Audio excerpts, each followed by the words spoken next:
ओम शांति। ओम शांति। ओम शांति।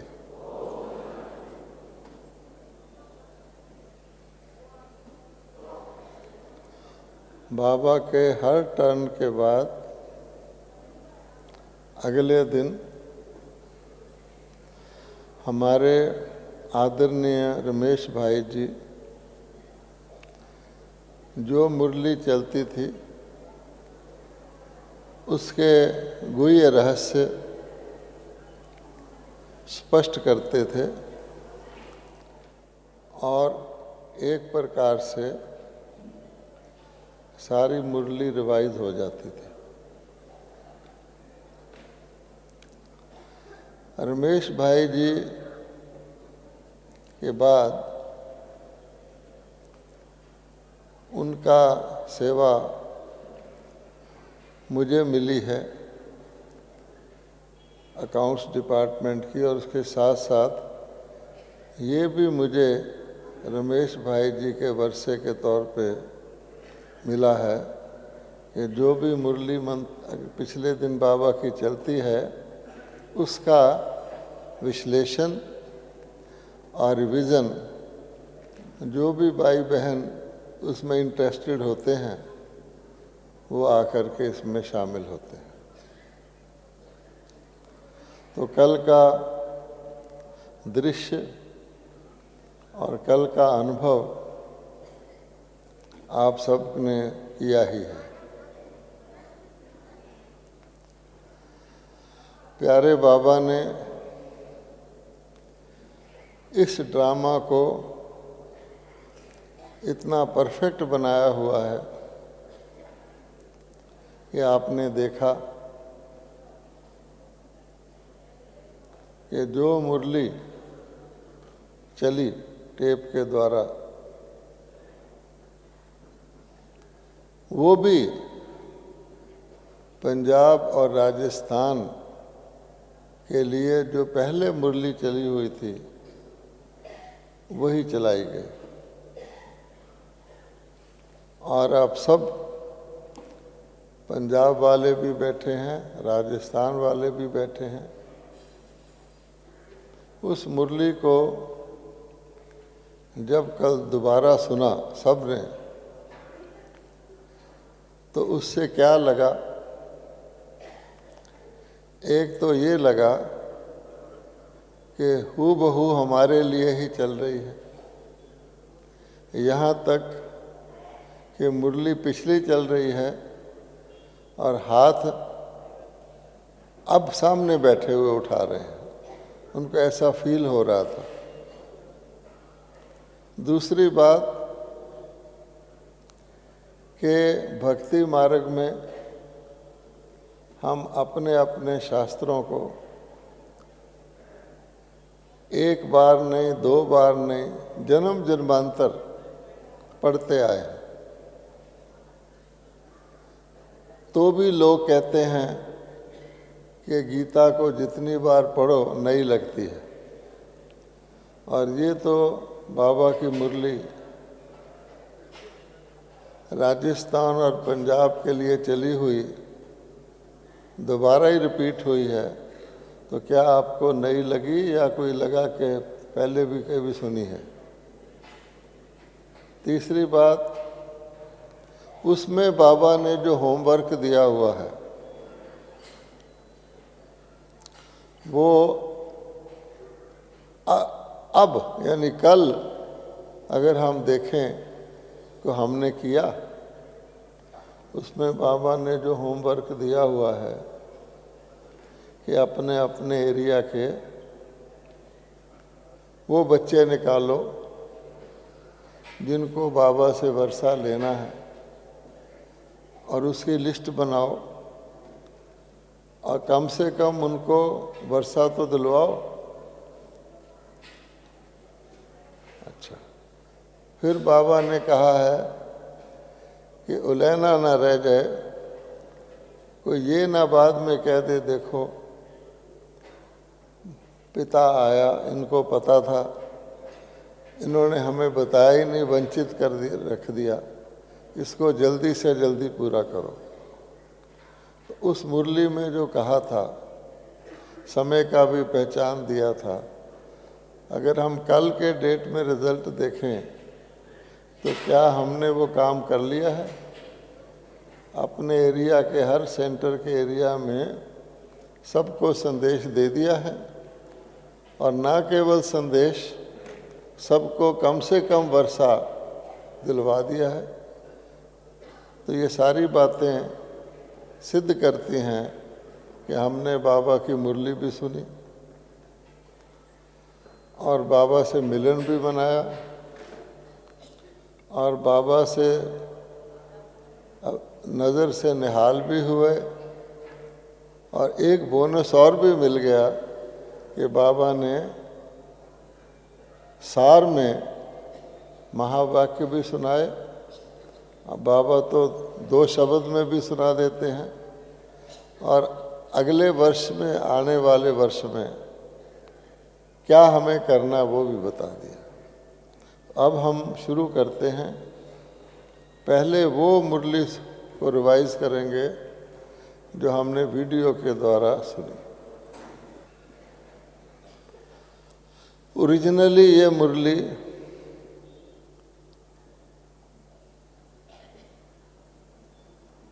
15 दिसंबर 2006 की है,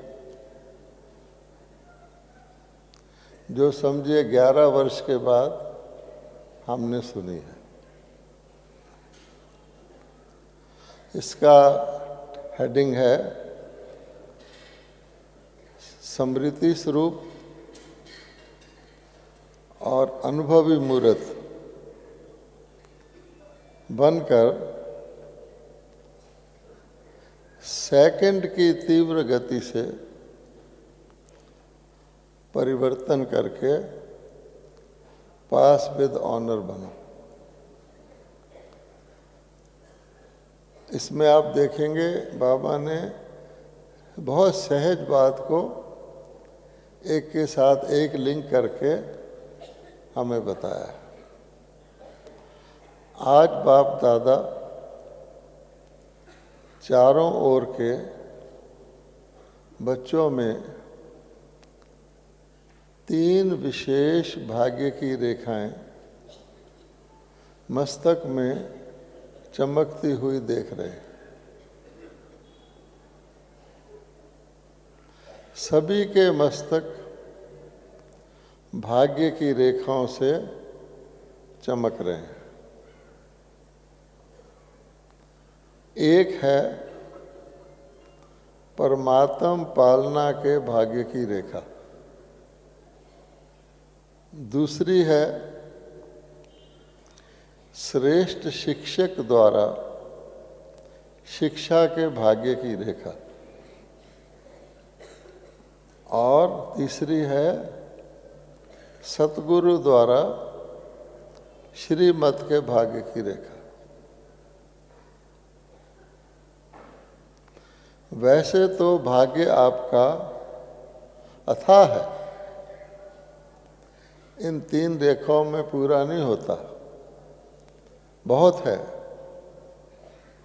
फिर भी आज ये विशेष 3 रेखाएं देख रहे हैं।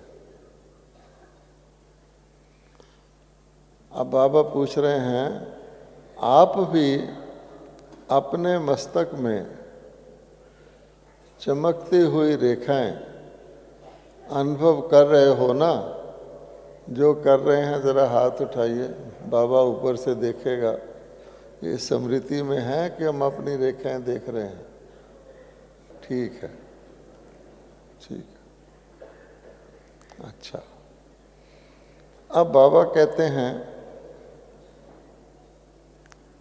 सबसे श्रेष्ठ, इन तीनों में भी सबसे श्रेष्ठ है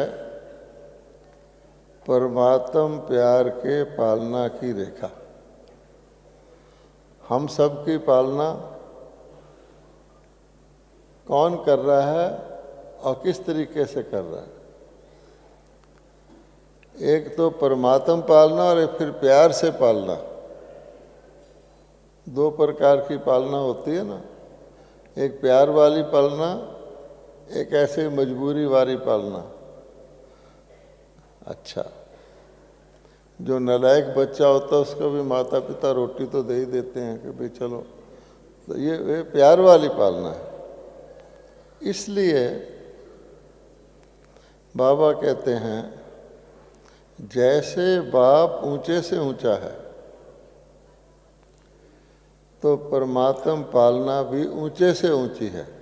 इससे ऊंची पालना ना किसी की हुई है ना किसी की होगी। ये पालना कितने थोड़ों को प्राप्त होती है।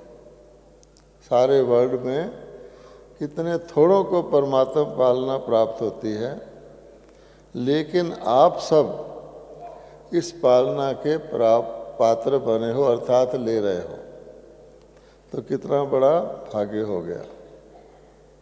आपको परमात्मा पालना का अनुभव तो हो रहा है ना, कि दुनिया वालों की पालना, माया वालों की पालना और परमात्मा पालना कितनी श्रेष्ठ है, कितनी सुखद है और कितनी हम उसकी सुरक्षा में महसूस करते हैं। तो बाबा कहते हैं ये पालना सारे कल्प में आप बच्चों को एक ही बार प्राप्त होती है। एक तो सारे कल्प में एक ही बार, और आप बच्चों को प्राप्त होती है। अब नहीं तो कभी प्राप्त नहीं हो सकती। कोई सोचे आगे को हो जाएगी, नहीं हो सकती।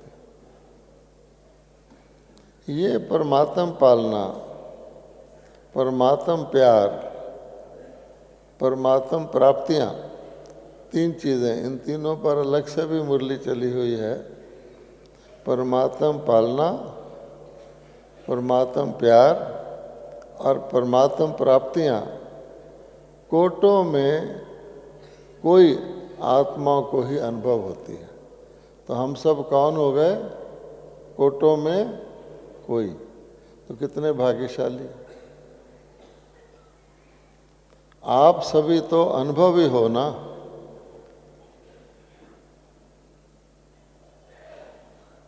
आप सभी अनुभवी हो, अनुभव है, पालना का भी अनुभव है, पढ़ाई और श्रीमत का भी अनुभव है। अनुभवी मूर्त हो तो सदा अपने मस्तक में ये भाग्य का सितारा चमकता हुआ दिखाई देता है सदा। अब बाबा ने सदा पूछा है, देता है सदा। फिर बाबा कहते हैं, बाबा को पता है, या कभी कभी कभी चमकता हुआ सितारा डल भी हो जाता है क्या? ढीला नहीं होना चाहिए कि कहीं बल्ब कहीं लगा हुआ हो और वो ढीला तेज होता रहे, अच्छा थोड़ी लगेगा। इसलिए बाबा कहते हैं ढीला नहीं होना चाहिए। अगर चमकता हुआ सितारा ढीला होता है तो उसका कारण क्या है जानते हो? तो बाबा बता रहा है कि अगर सदा चमकता नहीं है, बीच बीच में ढीला होता रहता, तो उसका कारण, हमारे लिए ये कारण जानना बहुत इम्पोर्टेंट है, क्योंकि कारण से हम उसको स्क्रू टाइट कर सकते हैं। बाप दादा देख रहा है कि कारण है, अब बहुत सिंपल कारण है कि स्मृति स्वरूप नहीं बने। सोचते हो मैं आत्मा हूँ, लेकिन सोचता स्वरूप बने हो। कोई ये सोचे मैं आत्मा हूँ, मैं आत्मा हूँ, तो ये क्या हुआ? जिसको सदा स्मृति है मैं आत्मा हूँ, वो सोचेगा मैं आत्मा हूँ? नहीं सोचेगा ना। जैसे कहते हैं सुबह 4 बजे योग शुरू होता है और 4:45 खत्म हो जाता है, तो क्या हम 4 बजे से पहले योग में नहीं थे और 4:45 के बाद नहीं है, जो हमने फिक्स किया हुआ है कि 4 बजे लगाना है, 4:45 बंद कर देना। इसी प्रकार से बाबा कह रहे हैं कि सोचता स्वरूप क्या करता है, मैं आत्मा हूँ, लेकिन सोचता स्वरूप बनते हैं, स्मृति स्वरूप कम बनते हैं। मैं आत्मा हूँ का तो ज्ञान है, अब उस आत्मा हूँ की स्मृति में स्वरूप बन के कितना टाइम चलते हैं, उस स्मृति स्वरूप में सोचना, बोलना, करना, संबंध में आना, वो कितना टाइम होता है। तो फिर बाबा ने इसका रहस्य बताया है, जब तक स्मृति स्वरूप सदा नहीं बनते तब तक समर्थी भी आ नहीं सकती। अब स्मृति एक छोटी सी चीज़ है, लेकिन उसका कनेक्शन समर्थी से है। कई बार हम कहते हैं ना 18 जनवरी स्मृति दिवस, सो समर्थी दिवस, तो स्मृति से समर्थी रहती है ना, स्मृति ही समर्थी दिलाती है।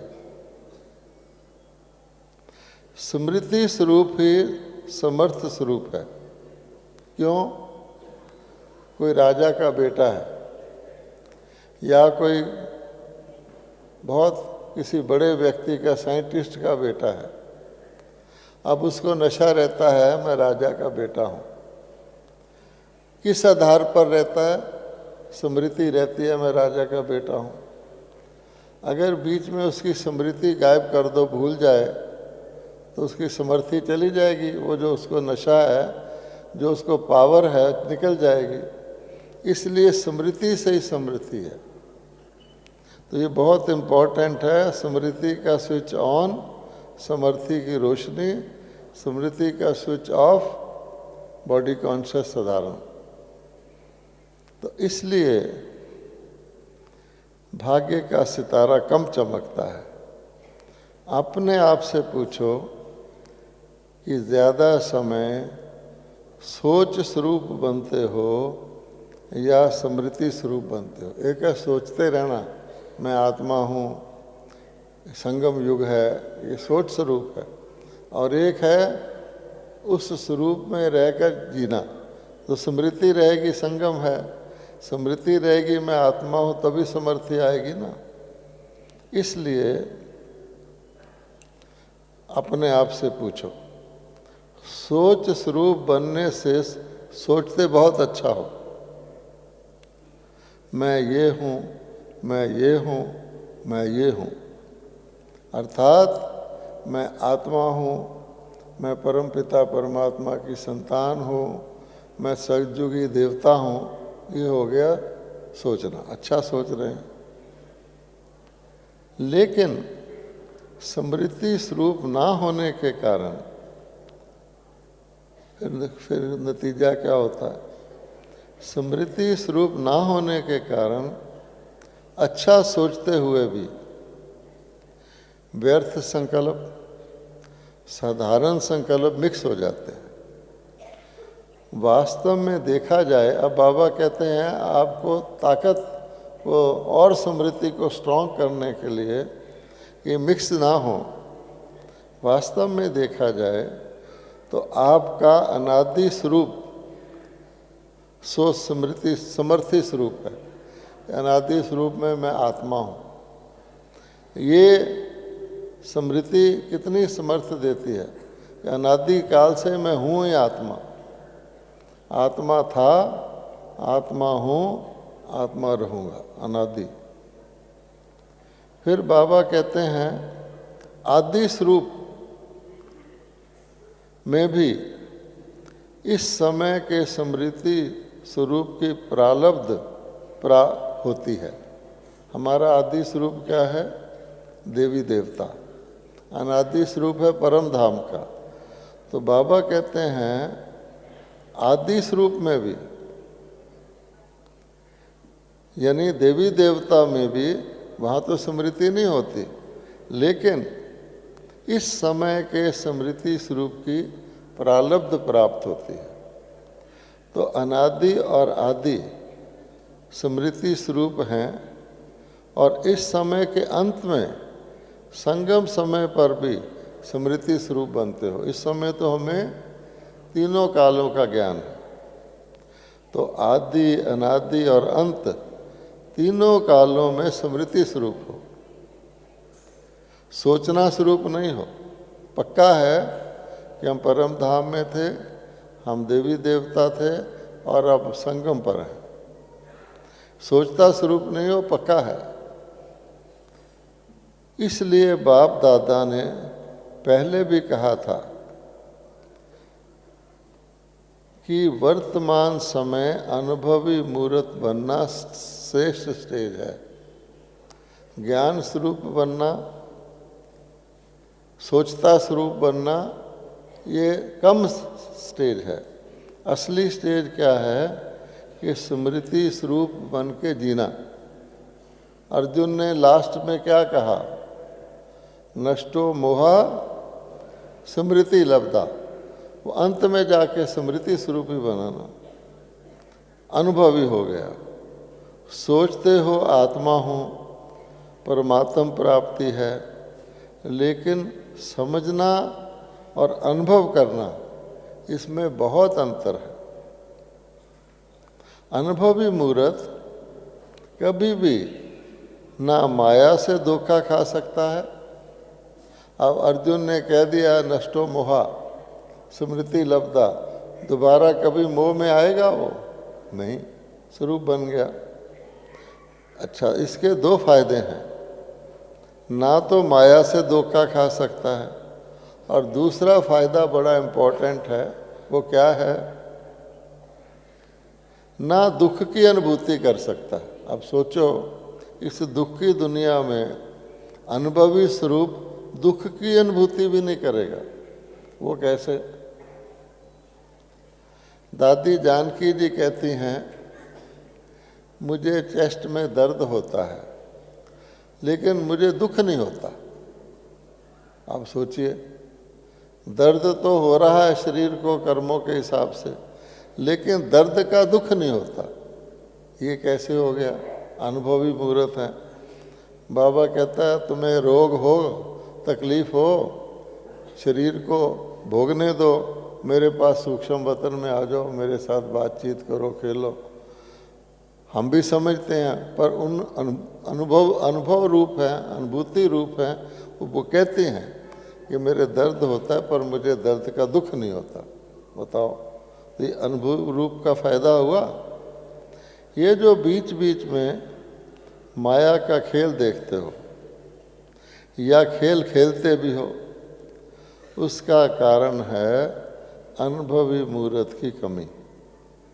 इसलिए अनुभव की अथॉरिटी सबसे श्रेष्ठ है।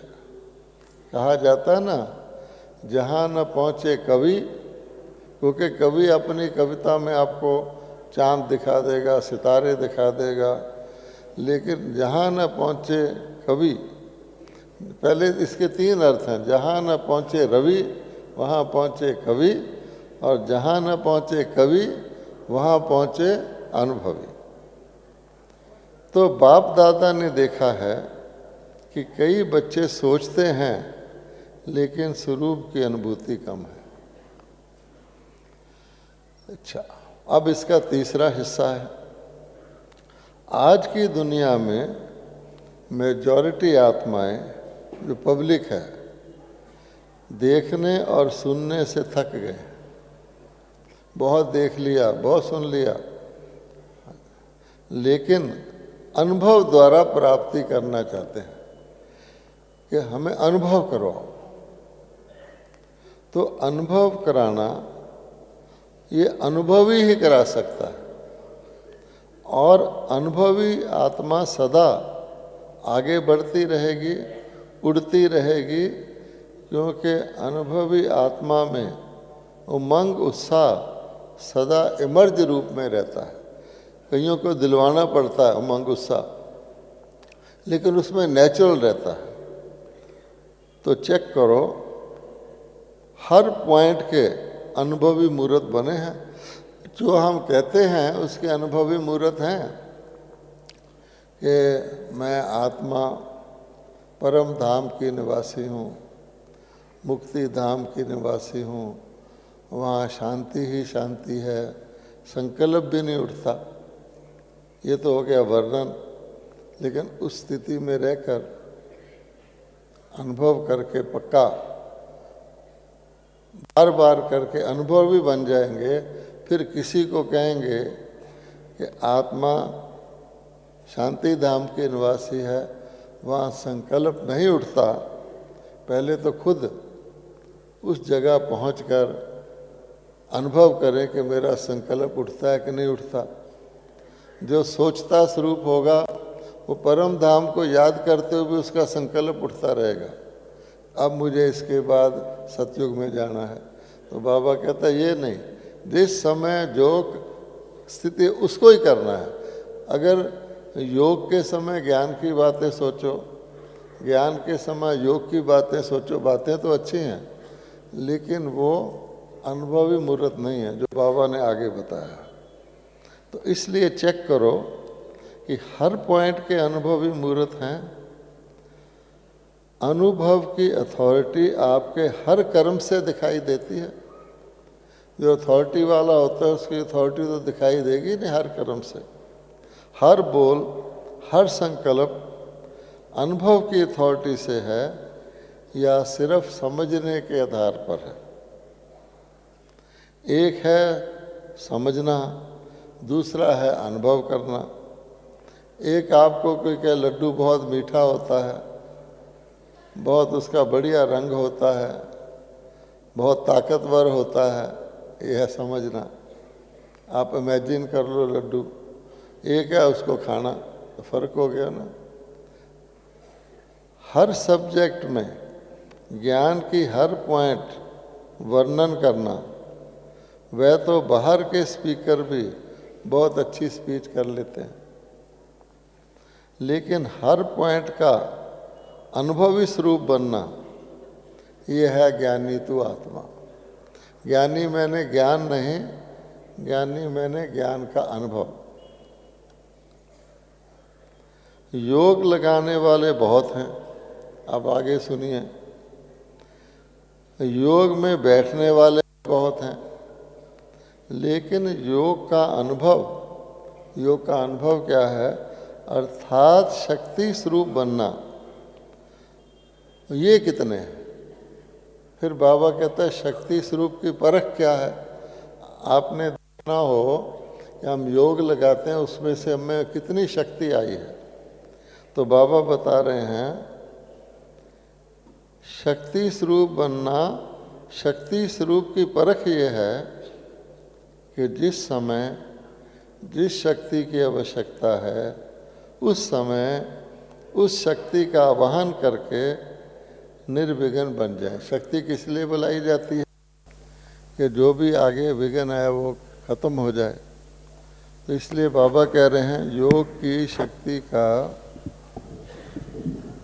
हम स्वरूप क्या है कि जिस समय जिस शक्ति की आवश्यकता है उस समय उस शक्ति का आवाहन करके निर्विघ्न स्वरूप बन जाए। अगर एक भी शक्ति की कमी है,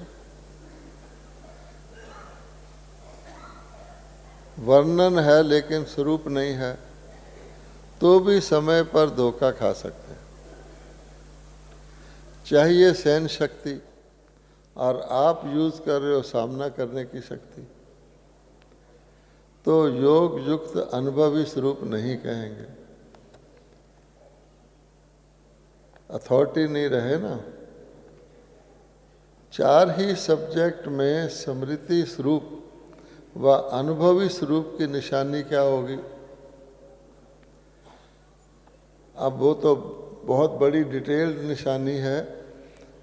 अगर हमें अनुभवी स्वरूप बनना है, जिस समय जो शक्ति चाहिए वही आए, दूसरी ना आ जाए, तो उसके लिए फिर अभ्यास भी वैसा ही करना पड़ेगा कि मन को जहाँ चाहें जब चाहें वहाँ लगा सकें और वापस भी ला सकें। तो इसलिए अब बाबा ने बताया कि अगर चारों ही सब्जेक्ट में अनुभव स्वरूप होंगे तो उसकी निशानी बहुत नोट करने वाली है। स्थिति में निमित्त भाव, वृत्ति में सदा शुभ भाव, आत्म भाव, निस्वार्थ भाव, वायुमंडल में व संबंध स्पर्श में सदा निर्माणता का भाव, वाणी में सदा निर्मल वाणी।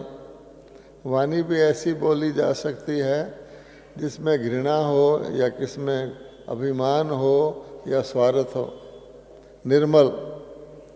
ये विशेषताएं अनुभव मुहूर्त की हर समय नेचुरल नेचर होगी, उसको सोचना नहीं पड़ेगा। Natural nature. अभी कई बच्चे कभी कभी कहते हैं कि हम चाहते नहीं थे ये करें, लेकिन मेरी पुरानी नेचर है। नेचुरल काम वही करती है, उसको सोचना नहीं पड़ता, लेकिन नेचर नेचुरल काम कर जाती है कि मेरी नेचर थी इसलिए ऐसा हो गया। तो अपने आप को चेक करो कि मेरी नेचुरल नेचर क्या है। अगर कोई भी पुराना नेचर का अंश मात्र है तो हर समय वो कार्य में आते आते और संस्कार पक्का बन जाएगा। तो बड़ा खतरनाक है कि पुरानी नेचर है और पक्की होती जाएगी। उस पुरानी नेचर, पुराने स्वभाव, पुराने संस्कार को समाप्त भी करना चाहते हो, ऐसे नहीं है। हर एक को पता है कि मुझे तंग कर रहा है, लेकिन कर नहीं पाते। उसका कारण क्या है? अब बाबा ना सिर्फ कमजोरी बता रहा है बल्कि उसका उपाय भी बता रहा है। नॉलेजफुल तो बन गए हैं, लेकिन जो चाहते हो होना नहीं चाहिए वह हो जाता है। तो इसका कारण क्या है? अब बाबा ने बताया है परिवर्तन करने की शक्ति कम है। चेक कर लेते हैं, चेंज नहीं कर सकते। मेजॉरिटी में दिखाई देता है कि परिवर्तन की शक्ति को समझते भी हैं, वर्णन भी करते हैं।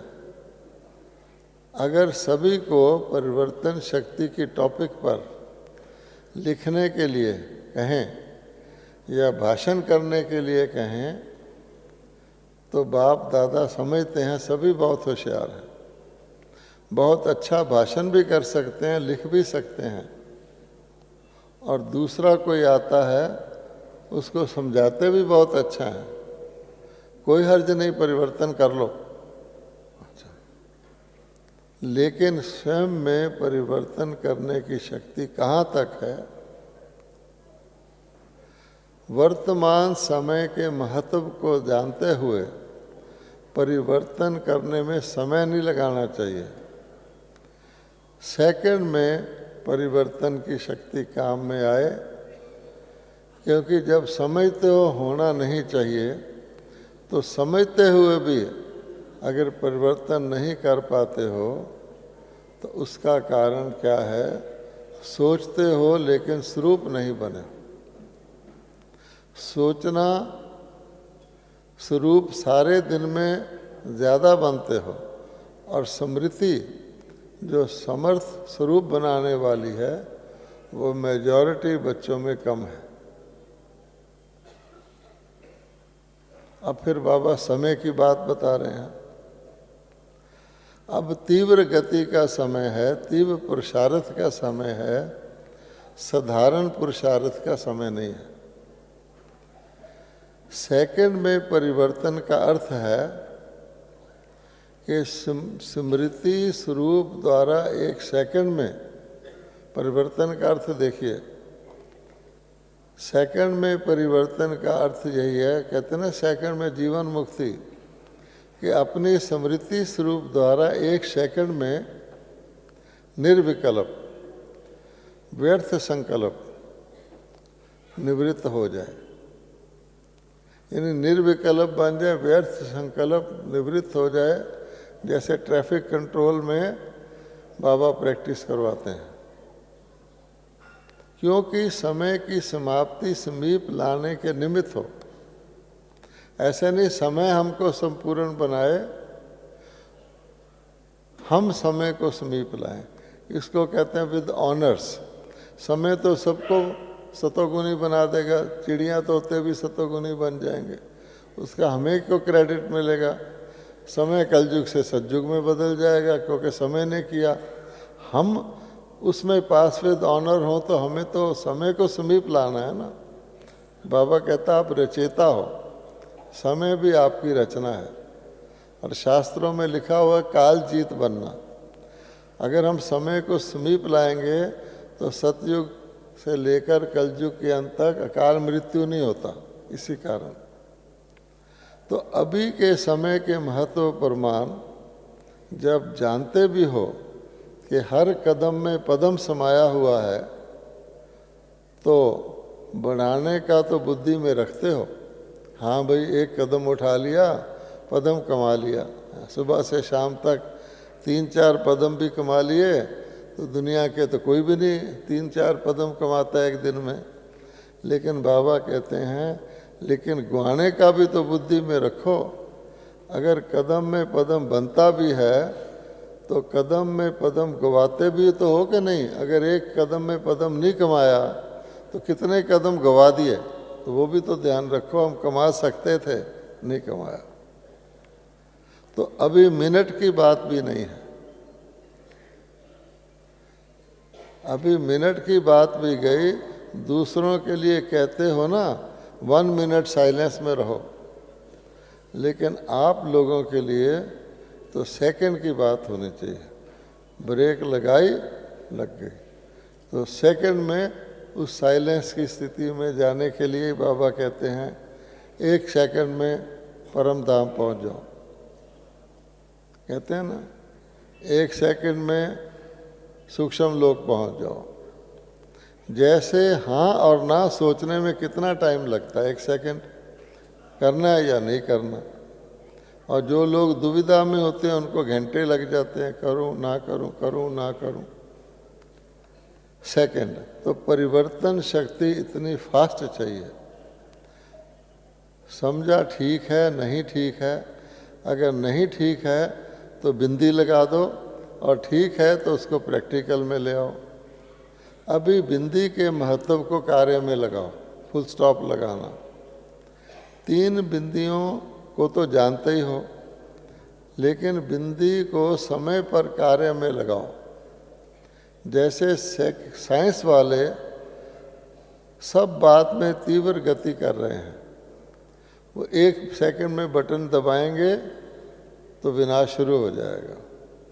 और परिवर्तन की शक्ति भी ज़्यादा कार्य में लगा रहे हैं साइंस वाले, कैसे हर चीज़ को इम्प्रूव रिफाइन कर रहे हैं। तो साइलेंस की शक्ति वाले अभी लक्ष्य रखो, अगर परिवर्तन करना है, नॉलेजफुल हो तो अभी पावरफुल भी बनो। सेकंड की गति से कर रहे हैं, हो जाएगा, कर लेंगे, नहीं। हो सकता है या मुश्किल है, क्योंकि लास्ट समय में सेकंड का ही पेपर आना, मिनट का नहीं आना। तो सेकंड का अभ्यास बहुत काल से होगा, तब तो सेकंड में पास विद ऑनर बनेंगे ना। परमात्म स्टूडेंट हैं, परमात्म पढ़ाई पढ़ रहे हैं, तो पास विद ऑनर भी तो बनना ही है ना। अगर पास मार्क्स ले लिए, प्रजा में चले गए, तो क्या हुआ? पास विद ऑनर। क्या लक्ष्य रखा है? जो समझते हैं पास विद ऑनर बनना है, वो हाथ उठाओ, पास विद ऑनर।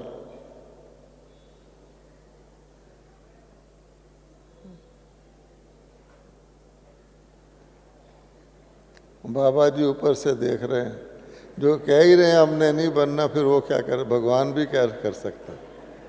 कम से कम हाथ तो उठाओ तो बाबा को शक्ति देगा। अब बाबा कह रहे ऑनर शब्द को अंडरलाइन करना है। अच्छा, तो अभी क्या करना पड़ेगा?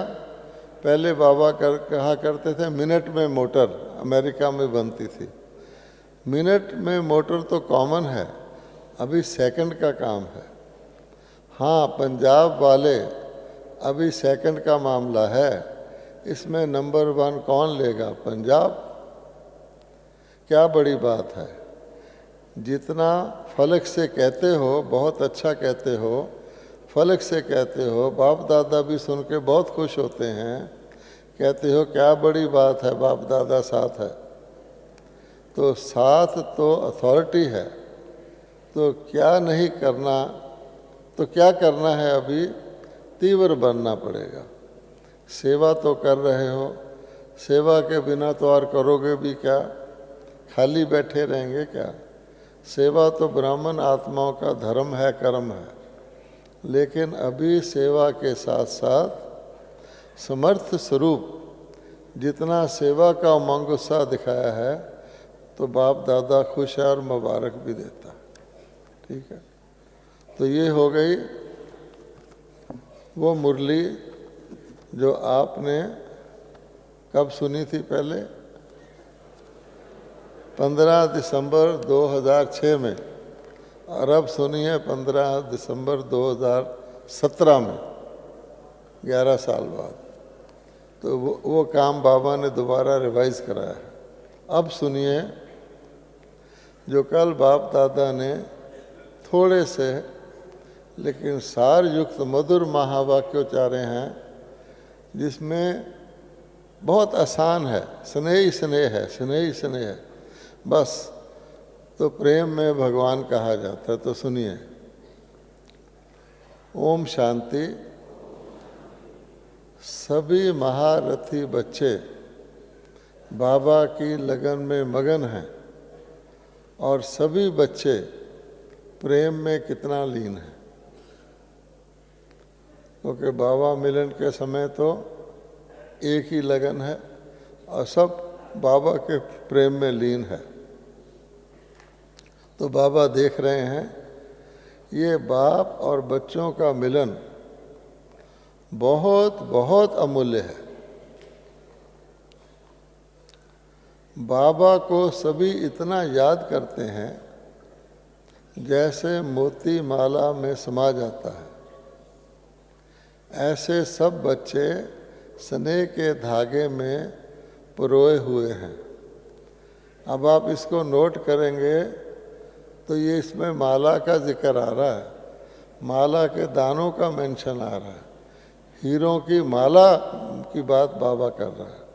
तो जब इतना स्नेह हो के धागे में पिरोए जाएं, तो उसमें कई बातें अंडरस्टूड हैं जो आप समझ रहे होंगे। हर एक बच्चा अपने मन में क्या क्या बोल रहा है वह तो वो जाने, क्योंकि बाबा कहता है मैं हर एक के मन का रीडर नहीं हूँ।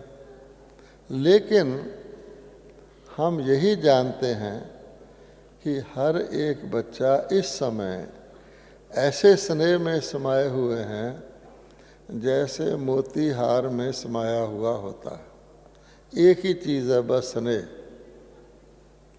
और कुछ है नहीं। हर एक के मन और मुख से यही निकल रहा है, वाह मेरे दिल में समाने वाले विशेष मोती वाह।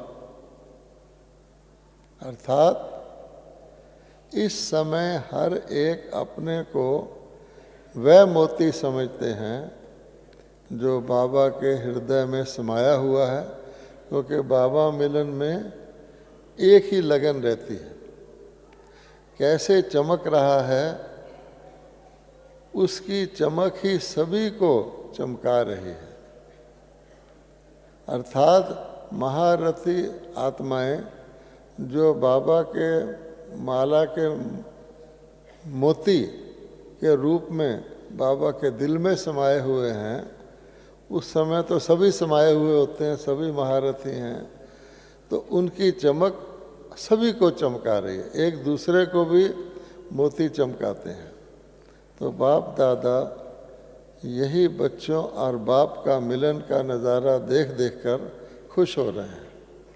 वाह बच्चे वाह, बच्चों के दिल में बाप है और बाप के दिल में बच्चे। लवलीन, यह दृश्य समाने वाला बहुत मधुर है। एक एक अपने दिल में क्या क्या अनुभव कर रहे हैं, वह तो आप सभी अनुभव में लीन हो और सभी एक दो को देखकर भी हर्षित हो रहे हो, क्योंकि सारे ही हर्षित हैं, सारे ही प्रसन्न हैं। निर्वैर भाई ने पूछा बाबा से, बाबा अभी वर्ष 2017 तो पूरा हो रहा है, नया वर्ष आने वाला है, तो नए वर्ष में सभी के दिल में क्या उमंग होना चाहिए? तो भाई साहब ने नए वर्ष का बाबा का संदेश पूछा। तो बाबा कहते हैं, सभी कितने हर्षित हो रहे हैं, ये वर्ष है ही स्नेह का वर्ष। तो बाबा ने अगले वर्ष को क्या नाम दे दिया? स्नेह का वर्ष। सभी स्नेह में समाने का अनुभव करेंगे। सभी के दिलों में स्नेह का हीरा चमक रहा है। वह एक एक हीरा अपना अनुभव करा रहा है। अगर कोई भी आके देखे तो समझे कि ये आत्माएं कहाँ से आई हैं। इनके चेहरों पर तो पता नहीं कौन सी झलक है। बाबा कहते हैं ना, झलक और फलक जो खींच रही है। दुनिया वाले की बात कर रहे हैं। बाबा को भगवान तो, बाप को भगवान तो मानते हैं, लेकिन बाप, भगवान और बच्चे कैसे आपस में मिलते हैं? परमात्मा और भगवान में फर्क बताते हैं ना। निराकार परमात्मा जब साकार में आता है तो भगवान का रूप हो जाता है, लेकिन बाप, भगवान और बच्चे कैसे आपस में मिलते हैं वो उन्होंने देखा नहीं है। आप तो भगवान और बच्चे कैसे मिलते हैं उसका अनुभव कर रहे हो। ये मिलन अनोखा है। इसके लिए क्या शब्द है?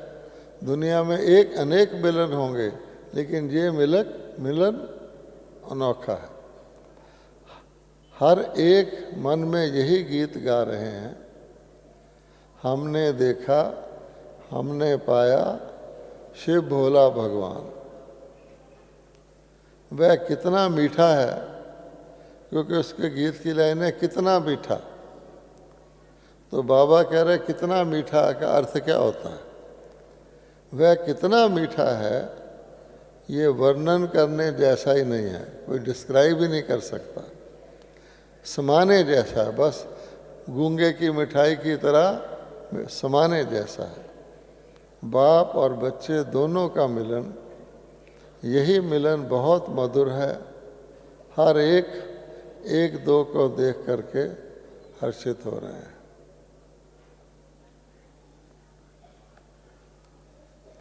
फिर मुन्नी बहन ने कहा, बाबा 22,000 आए हैं, पंजाब और राजस्थान की सेवा का टर्न है। बाबा फिर कह रहे हैं कि ये मिलन जो अभी हो रहा है ये राजस्थान और पंजाब का है। एक एक रत्न इसमें इतने वैल्यूएबल हैं, वो एक दो कर देख करके भी कितनी खुशी, कितना उमंग उत्पन्न हो रहा है। जब कोई वैल्यूएबल को देखता है तो वैल्यू डबल हो जाती है।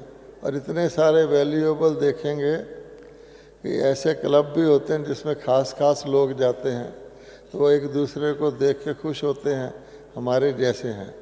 यहाँ तो बाबा कहता है सारे ही बाबा के वैल्यूएबल रतन एक दूसरे को देखकर भी प्रसन्न हो रहे हैं। सभी की दिल कह रही है वाह वाह। ये वाह क्यों निकलता है? क्योंकि स्वयं बाबा ने, भगवान ने बच्चे ढूंढे और बच्चों को ऐसा योग्य बनाया जो कोई भी देखता है तो उसके मुख से ऑटोमेटिकली गीत निकलता है। आजकल तो बीके को कहीं भी कोई देखता है तो अच्छी तरह देखता रह जाता है कि वाह प्रभु के बच्चे वाह, वाह बाबा वाह। सबके दिल से क्या निकलता है? वाह वाह वाह। फिर बाबा कहता है वाह मिलन वाह। तो बाबा ने मुरली मिलन से शुरू की, मिलन का ही अनुभव कराया और फिर बाबा ने मिलन का महत्व बताया। अच्छा, ओम शांति।